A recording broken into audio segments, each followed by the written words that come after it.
And welcome back to the Constitutionals Podcast. I'm your host, Chad White. If you didn't know, this is the only podcast on the internet where I sit down behind a mic and I try to extend it as far as I can because I forgot to do that before. And welcome back to the Constitutionals Podcast. Okay, how do I sound? Everything good? I'm out of breath. I just came back from seeing... Creed 2. Very out of breath. Wonderful film. This morning I woke up. I said, I'm going to go to the movies because I'm not working today. I'm going to go to the movies right after I leave the gym. Not right after, of course I gave some time. I'm going to go to the movies after I leave the gym. That's going to be my day. Because it takes a whole time to get over there and they got to drive back and you got to sit down and watch the movie. Creed 2, fantastic film. Great follow-up to the wonderful Creed. Speaking of which, I watched that movie this morning. I watched them both back to back. I urge you to do so. Your body will be filled with so many emotions, as mine was. The first movie, which I've seen, a dozen times by now, but I love that movie to death. I mentioned where I watched the first one 3 times when it came to Redbox that first week. I watched it 3 times in one night, which is insane for anybody, for any human being. I watched it once at like 8. I watched it again from like 10 to like 1. I don't know, 10:30 to 1 o'clock. I think that's what it was. Then I went to sleep. I woke up. I watched it again before I went back to Redbox to return it. Wonderful film. Creed 2. I hate when I listen to a lot of podcasts, of course, obviously. And one of the podcasts I listen to is Pop Culture Happy Hour from NPR. Those people are great. The Stephen Thompson and the rest of them. I don't know these people on this podcast, but those people are great. Glenn Weldon, those people are wonderful, smart, have a lot to say. I think they're jaded because when they were talking about Creed 2, they had less positive things to say about it than they've said, I don't know, about a Marvel movie or the Mary Poppins movie. The episode that just came out today, which is fine. You can have you have your likes and your dislikes and stuff, but I think one of the things, before I get to Creed 2, I think one of the things of criticism, which is why I stopped reviewing things on cpluscomedy.com, which is the only reason why you get just video stuff now, essentially, and interviews, is because with all this stuff, one of the topics I'm talking about today is this peak TV stuff, and I'm going to talk about peak TV one more time this year. I don't think I talked about it this year. Last year I talked about it a whole bunch, or the year before that there was definitely a lot. But this peak TV stuff. And then all these movies coming out that are just big blockbusters. People are and they only expect one thing, and they expect it to be good or bad, and they go with these expectations and or the lack thereof, and when these things don't meet their expectations, they're hated. People can't. It's tough for.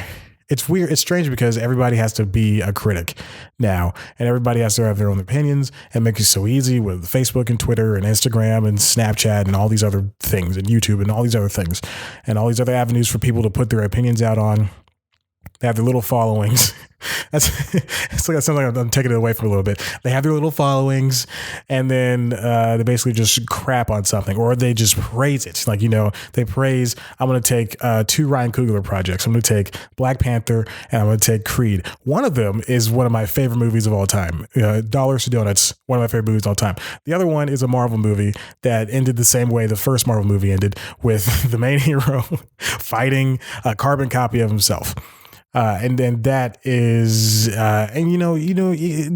things have their merits. These superhero movies have their merits. Black Panther, had a mostly black cast and mostly black production. Great. Wonderful. Besides that, it's still a boilerplate Marvel movie. And I will say that to my grave. All right. Look at Suicide Squad.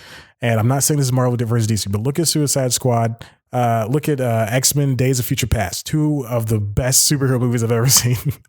I'm dead serious when I say that. They're both weird. They're both strange. They both don't make sense a lot of times. They both have glaring issues, gigantic issues, but that is how comic books work. And I dare you to pick up a comic book from Marvel and DC or Vertigo or literally any one of the other imprints and say, oh, this doesn't have a lot of issues. Because a lot of comic I would say 99% of comic books have issues. Watchmen is one of the best graphic novels of all time. and it has a lot of pertinent issues that just don't make sense, against women and people all the time. It just doesn't. Anyway, that's all I'm saying. So back to the critics thing. Those critics have become jaded, is all I'm going to say. I think Glenn Weldon will admit that he's been a little bit jaded. I don't know these people again, but I've listened to them enough to know what they like and to know what they dislike and all that stuff, and how they want to be, and how they are when it comes to certain movies. Sometimes or TV shows or music or whatever. Sometimes you're surprised and they're surprised themselves and they like something. Sometimes they're not, which is most of the time.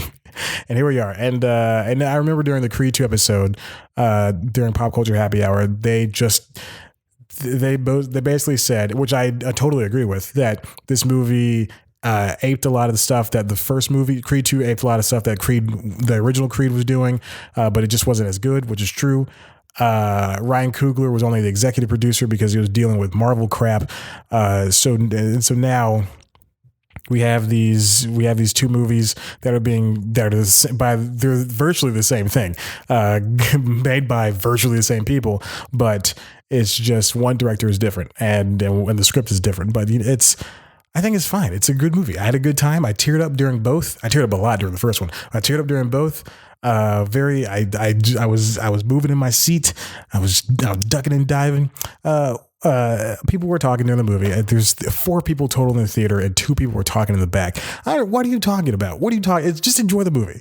You have 2.5 hours with these people. Enjoy the movie. All I heard was pss, pss, pss, pss, in the background. Jesus. Let's move on really quick to Champaign, Illinois. That is the new what's it called? YouTube Red show. I believe it is I think they have one more. Wayne, I believe that's what it's called. They have one more until everything is free. Essentially, I mentioned this earlier, where their YouTube Red is their premium streaming platform. You get no commercials, plus you get original shows and movies and stuff. And that wasn't doing too well, so then YouTube said, "Okay, everything's free." But Champaign, Illinois stars Sam Richardson and Adam Pally as 2 of best friends whose third best friend became a huge successful rapper. They were all and his posse, and then that successful, who was Jay Farrow. Jay Farrow dies, and then Adam Pally and Sam Richardson are thrown back to the wolves of the world without all this money and all the glitz and glam that come with being a part of a group. Champaign, Illinois is very funny. If you have YouTube Red, check it out. If you don't, I think the pilot is free on YouTube right now. So definitely, it's a very funny show. Keith David is in it as well. Curtis Armstrong too. Danielle Schneider. Neil Casey, Rich Sommer. And it's just a bunch. It's a great show. Wonderful show. I think it's very, very funny. Very dirty. Definitely check it out. I'm trying to see who's created by. Jordan Kahan and David Casp. David Casp is from Happy Endings, so definitely check it out. You know how much I love that show. Definitely check out Champaign, Illinois. It's a wonderful, great show. 2 things I want to talk about really quick. I'm going to lump them both together. A Bad Mom's Christmas and Daddy's Home 2. Now with these... I want to preface this with recently in recent years, I have taken a stance for not watching things and that have people in it that are not good people, and that includes Mel Gibson. I don't know. I just typed in Mel Gibson, Daddy's Home 2.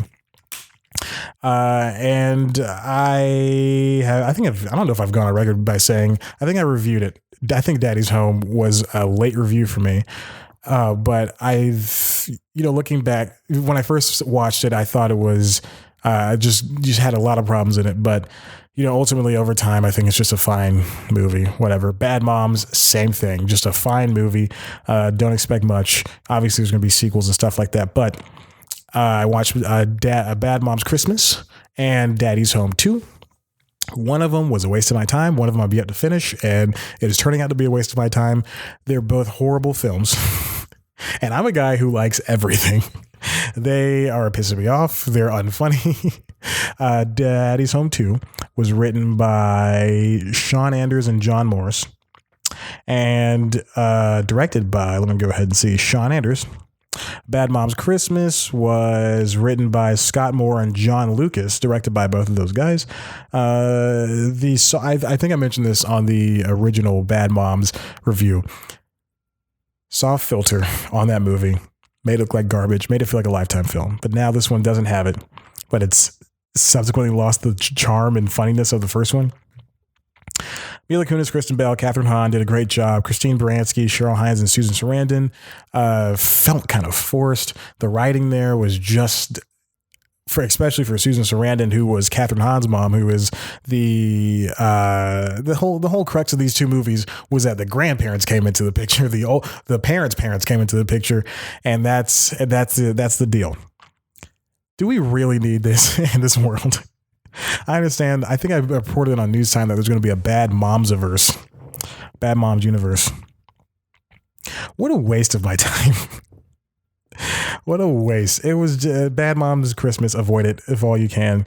Just wasn't funny. Susan Sarandon's lines were too raunchy. When something's trying to be too raunchy, it's just a waste of time. It ends with a dance sequence, which is comedy writing code for we don't know how to end this, so let's give him a dance sequence.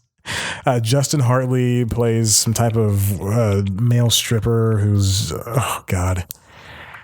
Okay. Daddy's Home 2. Don't even get me started. There is one sequence though. And then, so Mel Gibson is basically playing Susan Sarandon too. They should have, quick thing, they should have a spinoff with both of these movies, Daddy's Home 3 and and it has to be a Bad Moms holiday movie. So Bad Moms New Year's or Bad Moms St. Patrick's Day, where everybody gets together. Everybody from both of these movies, they get together. And they have to share like a cabin or something and just keep them in this cabin. No other sets, no other locations. Keep them in this cabin. Let's see how that works. I think that'd be very funny. I've been thinking about this since the first movies came out because it came out like around the exact same time. And if this happens, I think they should just do it. There is one sequence though, in Daddy's Home 2, that made me laugh so hard. I saw it in clip form when this movie came out, and I saw it in the movie, and it still made me laugh. The thermostat, there's a bit with a thermostat in only the first part, not like the last half, not the last third. There's a bit with a thermostat where Mel Gibson wakes up and he's sweating and he goes to the thermostat and he's like, somebody touched it. It's like 85 degrees. Like, somebody touched the thermostat. It's sweating here. And he goes to John Lithgow. And John Lithgow's like, somebody touched the thermostat. And then Mark Wahlberg, and then Will Ferrell wakes up. He's like, somebody touched the thermostat. And then they're all freaking out because somebody touched the thermostat. Very funny. That's it. That's the whole joke. Okay, these movies are bad. Just don't watch them. Don't waste your time. Please don't. I have to finish Daddy's Home 2. It's been sitting in Amazon for years. And that's pretty much it. Oh, last thing, before we go to the second half of the show. Conan O'Brien's show got a little bit more information. This is courtesy of Pace Magazine. His show's coming back January 22nd, 2019. It's going to be half hour, of course, but here's a question I've had since the moment I heard they're going to do half hours. Is it going to be 4 days a week still? The answer to that is yes. Monday through Thursday. Here's a quote from them. It'll be airing Monday through Thursday, like all self-respecting late night talk shows should. Very good. I agree. I hate it. I said this earlier when I read this morning when I was pooping. I hate editorializing and news articles, but that is the perfect line. Like all self-respecting late night talk shows should be. TBS tells us we can expect the same basic Conan O'Brien tomfoolery we've learned to love over the last quarter century, just in smaller doses. And of course, without the late night band, because Jimmy Vivino and the Basic Cable Band have been let go. And Andy Richter will be there too. I assume they're going to be doing more Conan Without Borders, which is great.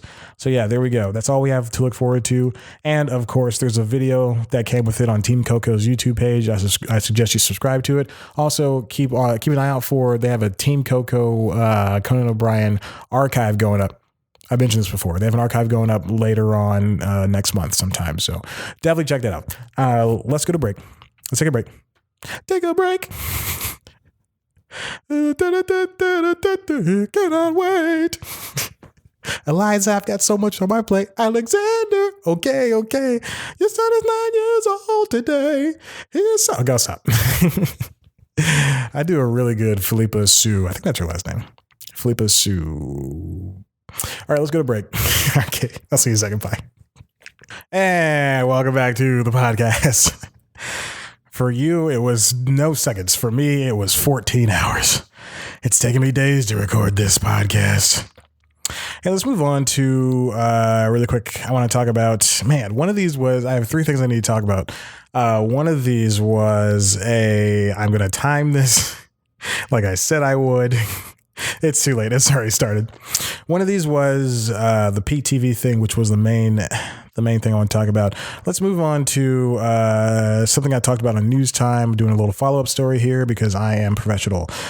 Channing Dungey is going to work at Netflix.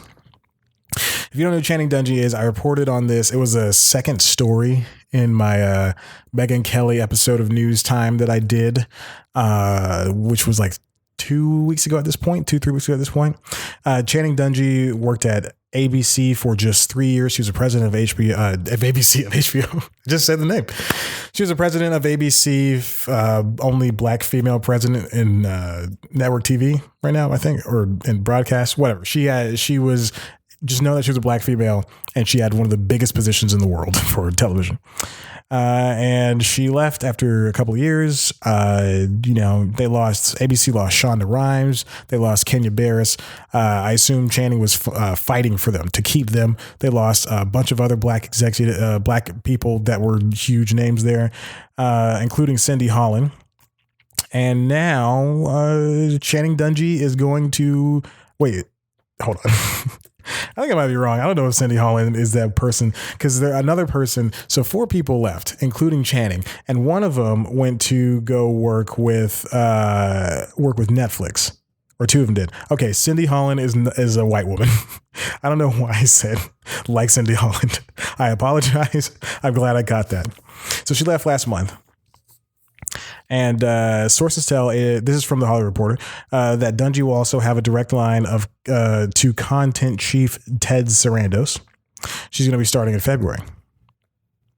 Now this is so she's going to be working. So guess who's at Netflix now? Shonda Rhimes, Kenya Barris, Gingy Cohan, Stephen DeKnight, and Marty Noxon. They all left cable broadcast in order to work for streaming, which is great for Netflix, horrible and it's great for Amazon and Hulu too, and Crackle and all those other streaming networks, because it really does open up a door for this stuff to happen more for them as well, even if it's happening to the biggest streamer in the world. But this is, I definitely, if you're interested in this stuff, I definitely suggest you check it out, because Dungey, she was doing the best she could on broadcast. She couldn't obviously land a lot of stuff over there because broadcast is hard work. They have to appeal to so many people, whereas in streaming and basically in premium cable, essentially, you can appeal to a certain sect of person. This is, like I said, a very important move for ABC. I mean, and for Channing and for Netflix. For ABC, they lose out on a diverse voice. And like I mentioned, Pixar. I think I mentioned this for Constitutionals, but definitely for News Time. Pixar does not have any of those voices. Disney itself does not have any of those voices. It's very important that you're able to talk to a lot of people. But now we have, Netflix is going to be working with one of the biggest names in broadcast, biggest executives in broadcast. One thing I want to note is that they're putting her with Cindy Holland, who's been at Netflix for a minute. She's going to be what is her position? She's going to be the vice president or something. Vice president of original content or something like that. Co-vice president of original content. I think that they just made this position up. They saw that Channing was leaving, and then they were like, "Oh God, we gotta do something. Let's get her, and we'll figure it out. We'll figure it out." And they got to the meeting, and then Ted's like, original programming. We already have that. Oh, vice president. We already have that. Oh, what about co-president, co-vice president? I think that's so funny. Definitely check it out in the notes. Moving on. There's been a little bit of trouble on, this is also from Hollywood Reporter. Now, usually I also want to preface this story. by saying, I can hear the workers outside. It's very strange.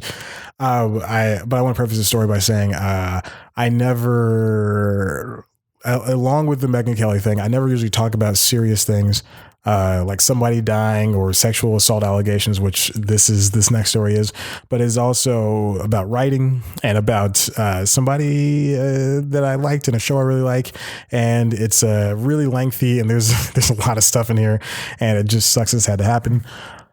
That's even happened, but here we go. This is from Hollywood Reporter. SMILF creator Frankie Shaw investigated over misconduct claims. Basically, the story is that the actress that plays Frankie Shaw's ex-boyfriend in the show, I don't know her name off the top of my head. Let's see. Okay, so she plays the love interest to Rafi. Her name is, oh my God, I can't find the name. Chad, what in the world is going on? Oh, Samara Weaving, something like that. I don't know. Hold on.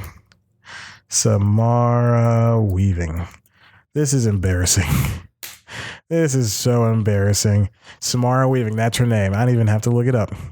Samara Weaving, wonderful actress, very funny on the show, but apparently she had this next upcoming season that's airing soon on Showtime. Apparently she had a couple of sex scenes with Frankie Shaw, who is the creator, writer, producer of the entire show, and they were mishandled by Frankie herself. And Frankie was reportedly inappropriate and not treating it like it was work or anything like that, and something like that. And Ms. Weaving decided to leave the show. She reported it to ABC's. What are they called? ABC produces the show, but it's on Showtime, which is a CBS owned property. I don't know what it's called. Let's see. ABC, Disney's ABC Signature Studios. So Ms. Weaving and a bunch of crew members reported it to them. And then there's also been a rumor that Rosie O'Donnell reportedly, who's on the show as Frankie's mother, reportedly called up ABC as well. And now Showtime's investigating the show and everything. And it just this really sucks. I can't really. It's just, somebody when SMILF came on, I was very entranced by it. I love the show. I love what Frankie was able to do. Tell the story of a young broke creative person living in an area where she wasn't allowed to be amazing, and now we have this type of thing where she, if this is true, got a little power and is not taking it seriously. But Shaw, this is from a Hollywood Reporter, remains in charge as SMILF assembles a third season writing staff. The sources say Showtime is in deep talks to put her at the helm of The Bell Jar, a limited series about Sylvia Plath. In July, ABC Signature announced a 2-year overall deal with Shaw, which I think they have to honor still, no matter what happens. They'll have to buy her out, even if they said, hey, we're going to finish off the deal. And this is very important. This is why I kind of put this thing on here. THR has learned that multiple staffers have made complaints to WGA about both credit issues and alleged race-based separation, though no formal grievances have been filed. The Guild is said to be encouraging writers to file complaints and possibly to pursue litigation. Several sources say writers of color were put in different rooms from Caucasian writers and felt that their ideas were exploited without pay or credit. Frankie, of course, and her attorney, they say this is not true. Like, they say the allegations aren't true. They say that this race thing isn't true. Separating the races isn't true. But there's one of her friends, Frankie's friends, who was hired on the show. One of her family friends. Frankie's friend, Tahir Jeter, who was black and a college friend of Shaw's husband, Zach Strauss, but had no writing credit on the show. sent an email to THR basically saying that this person was worked on SMILF for a very short time, but they were put into a room with two black female writers and to an office with two black female writers. And that person didn't think anything of it, as it seemed, quote, as it seemed that all of the other available offices / desks had been taken by the time I'd come aboard. So there's no real confirmation of this. But it is, oh, you know what? It looks like this sex scenes were with, from Samara Weaving, were with the guy who plays Rafi, whose last name is Gomez. Yeah. Okay. So, but Shaw was still treating it bad. Okay. Anyway, like I said, that show was a great show, and Frankie's a very smart person. But you know, if this stuff is true, then it's just not the best. I can't really say more. I don't know really much more to say, but it's just not the best, and it's a shame. It's the same thing that happens. You know this stuff. You gotta be able to, if you want to, if you only take it so far. But for this one, for not being as serious as, oh God, I'm going to dig myself into a hole, aren't I? Let's just say that the worse the allegations get for anybody, the more difficult it is for somebody, for a fan, to separate the work from the creator. There we go.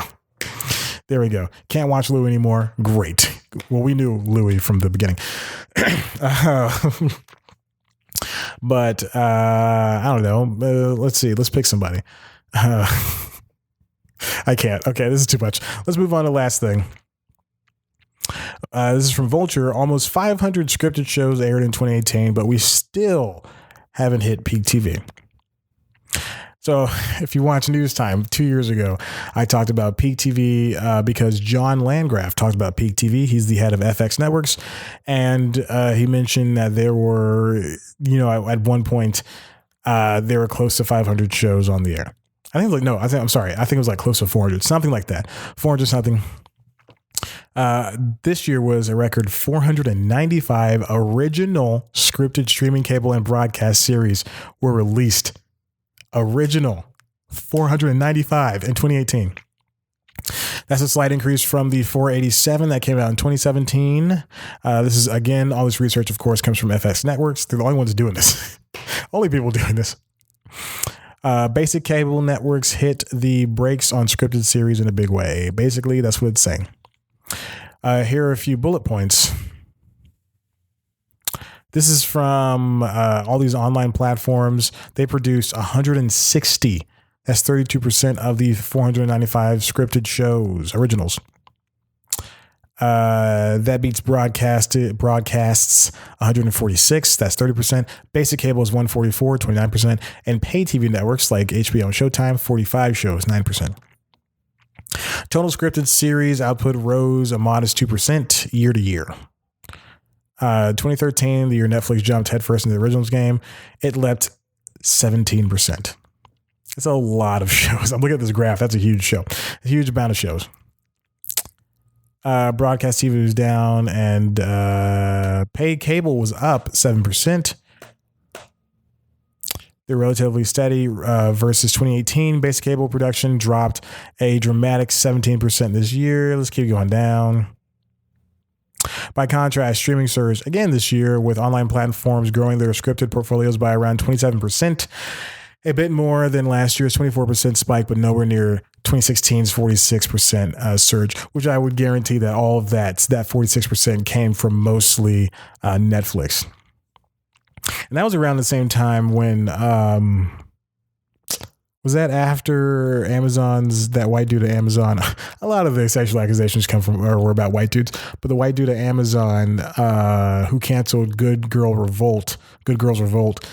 Oh God, I don't know his name. Ryan James. Those are white people names. Shut up, Chad. But that's around the same time that a lot of those shows were brought in, just because Amazon and Hulu wanted to catch up to Netflix. Let's see. All right, the 2016 saw a number of outlets jump into the marketplace in a major way, including Facebook Watch, DC Universe, and 2018. Facebook Watch, DC Universe, and YouTube Premium jumped in this year. Well, YouTube Premium was already alive, and Facebook Watch already had a couple shows too. Streamers actually have a bigger market share than these numbers suggest, by the way. That's because FX doesn't count shows dubbed into English, like Narcos Mexico or Babylon Berlin. One of those I've heard of. One of them is called Babylon Berlin, even if they're produced by an American platform such as Netflix. If you count those shows as scripted originals, the total peak TV tally is in 2018 past 500 shows. I think they should count those because those are major shows, aren't they? Especially Narcos Netflix. Narcos Netflix. It's just an entire season of Narcos, but it takes place inside the Netflix building in Los Angeles. I think it's off of Hollywood Boulevard. Why do I know this? An entire season just all on those 15 floors. Streaming's rise to dominant player in the scripted space has been stunningly swift. In 2014, online services represented just 8% of all scripted production, the smallest of any platform. 4 years later, streamers have quadrupled their share on the market, up to 32%, with Disney, Apple, and AT&T all set to make the push into online platforms next year. That number should go even higher. So, like it says, scripted is becoming this huge thing. Huge. Scripted.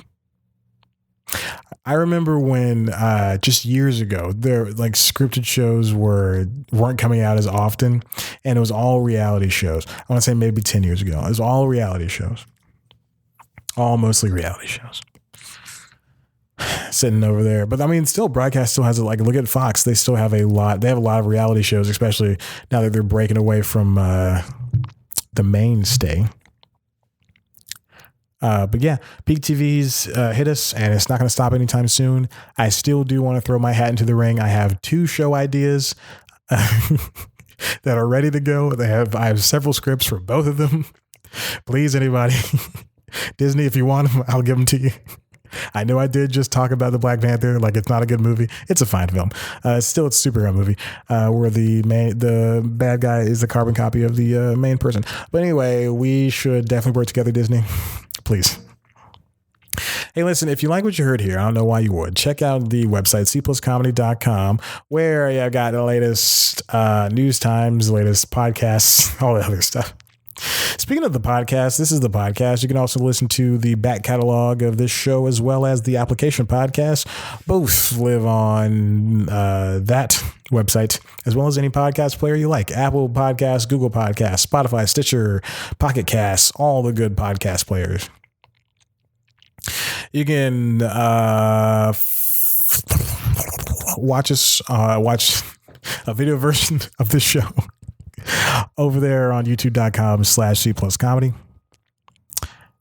You get nothing special for watching it, but you get to see my bright shining face. You can also watch News Time over there on youtube.com/C+comedy. News Time is the premier show for C+ Comedy, which is it's a show. It's like the Daily Show. Last week tonight, Full Frontal with Samantha Bee, except way less funny. Focus on one story. Try to tell jokes.